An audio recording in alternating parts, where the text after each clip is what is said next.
Bring it on, man. All right, let's go with line 2. I've done so much wrong. Tag, you're it. Hi, Roddy. This is Angel. Hello, Angel. The Angel I know?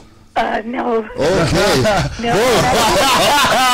Yo, I just saw a whole new thing start to happen. I was like, commercial. Okay. Hi, Angel. How are you doing, sweetie? I wanted to tell you, my brother is in Afghanistan on his 3rd tour right now. Oh, God bless him. Yeah. But you brought us so many good memories watching Piper's Pit, and we probably are, I hate to say this, one of the few people who know almost every word to They Live. And he's on his 3rd tour? He's on his 3rd tour, and because of time difference, he couldn't listen in. Oh, God But bless I him. wanted you to know you have given me and him so many memories. That's pretty sweet. And You need to give him a hug. Well, Angel, don't forget to tell him that, after the show goes up, 15 minutes after the show's over, it goes up on the archives. The archives are free. Are they really? Specifically for our military personnel. That's how we started the show. So Yeah, he can still get the interview. He can. That's great. What's his name? What's his name? Jeff. Jeff? Yeah. Hey, Jeff.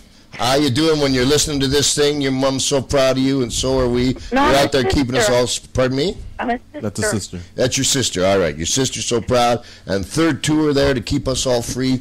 You're our hero, man. God bless you. Thank you. Roddy, is there anybody you ever wanted to get in the ring with and didn't get a chance? Anybody that I've ever wanted to? Yeah. I think I pretty much covered it. You did fight almost everybody. Yeah, I'm trying to think of somebody that... You mean somebody I would have liked to and missed? Yeah. Or somebody who's out there now that if they were back when you were wrestling, you would have liked to have had a go at them? If you're talking about drawing money and there's a chemistry with pro wrestling. Z is a common denominator, or Z rather, is a common denominator. That's where you're going. The magic is how you get there. Like for instance, Ric Flair and I, we suck. We're terrible as tag team partners because Flair wants to start, I want to start. I'm a general, he's a general. Right. And so, but as combatants, we have a chemistry where the joy or the magic is watching us both get to Z our own different ways, and then that's where the real art is. So if there's anybody around now, I'd give Randy Orton a go because I wrestled his grandfather, Bob Orton Sr. I wrestled his father, Bob Orton. I remember him. Yeah, from Kansas City. He used to be a guy named Ronnie Etchison, and the Viking. He used to make this screech. And you come in, and I don't know, you just lit everything on I fire. actually live right near where Monster Wrestling trains the new kids. Outstanding. Out in New Jersey. And I take my nephew to watch them, and it's just new kids learning. Well, tell me, when is your son coming home? My brother will be home. My brother, excuse me. In April. In April. It's April 17th is my birthday. April, what? April 17th is my birthday, just in Mine case you is wanted to the get a gift 19th. or something, you know? My birthday's the 19th, and Yours my the brother's 19th? coming home the 18th. Well, then that's wonderful. Big week. That's a big week, yeah. It's a fabulous week. God and bless it's you. just such an honor to talk to you. No, the honor's mine. Thank you Angel, very much. thank you very much for the call. Don't forget, the show is archived here on tagradio.com or the video stream as well. Okay, well, I might write you Goze and you tell me how to find it. Okay, just go to tagradio.com after the show. You'll have all the instructions Oh, God. there. Thank you guys very, very much. God Thank you bless. for the call. Okay, bye-bye. I was in an airport. This is not too long ago, and there was a soldier there, and he had his pack on, and I could see that he, it was a busy airport, and that he was a little lost. So he took his pack off, and I said, "Come here with me." And I went to the front of the line. I said, "We got a soldier here that needs some help." And the guy, whatever airlines was, he responded right away. So I went back to get the kid's pack. Holy cow! I don't know how much that pack weighed. He was walking around like it was nothing. It must have been 75 pounds. And then, but God bless them, man. They're good people. Yeah, they are. Good people. All right, we got another call here. Let's take that one. Tag, you're it. Gorgeous George. Hey, how you doing? Good, what's going on? Good. Roddy Piper, it's an honor to talk to you, man. Well, thank you very much. Where are you calling from? Calling from cold Columbus, Ohio.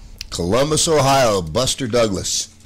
Oh, yeah. Yeah, I fought Bob Armstrong in Columbus, Ohio. I think it was Bob, and Buster Douglas was the referee.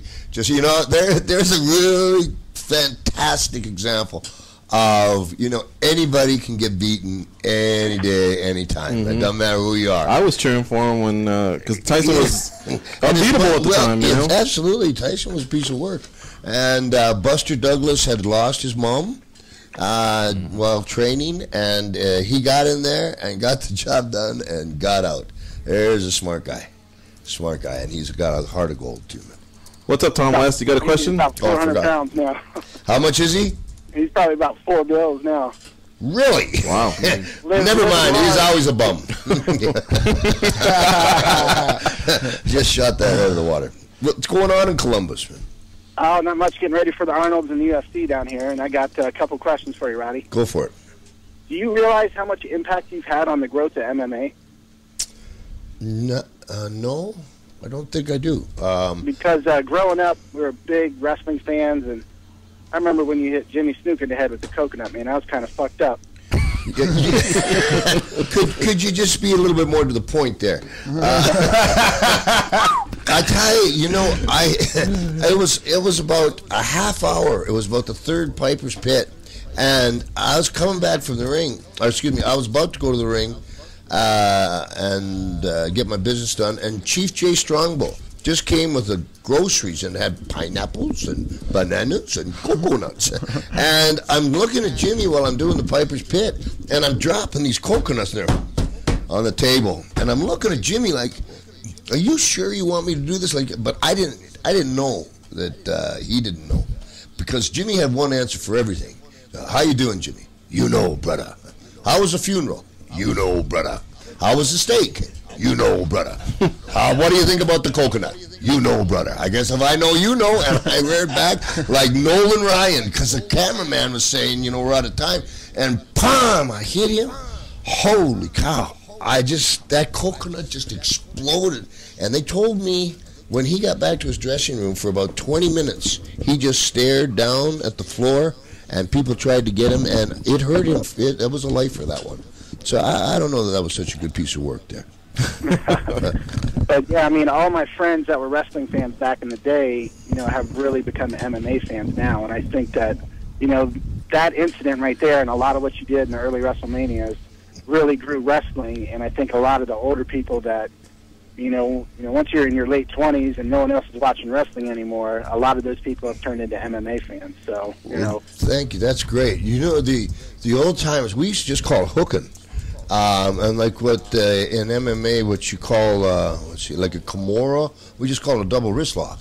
And Josh Barnett still calls it that. He's got his and it's just like you want to take the thumb at the same time. Judo Gene LaValle is kind of like the godfather of MMA. There's another guy, Carl Gotch, a guy named George Gordienko. George Gordienko, when he was 19, they called him Boy Wonder, unbelievably powerful man, and they kicked him out of the United States for being a communist.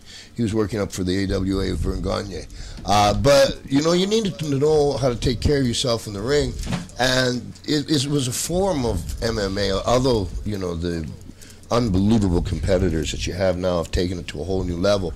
But in breaking elbows, ankles, hooks, that was just part of protecting yourself. As we were talking about, if someone's going to try to hurt you, you need to know how to stop them. And, in my sport back in that time, you stopped them for good. Okay.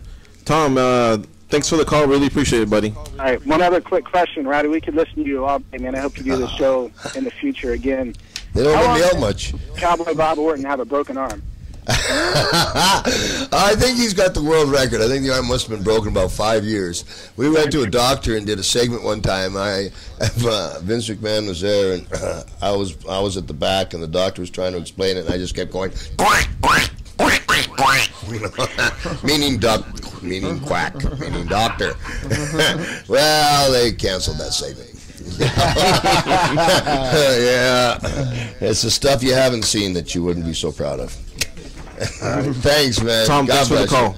All right, thanks, George. All right, we're going to take a quick commercial here.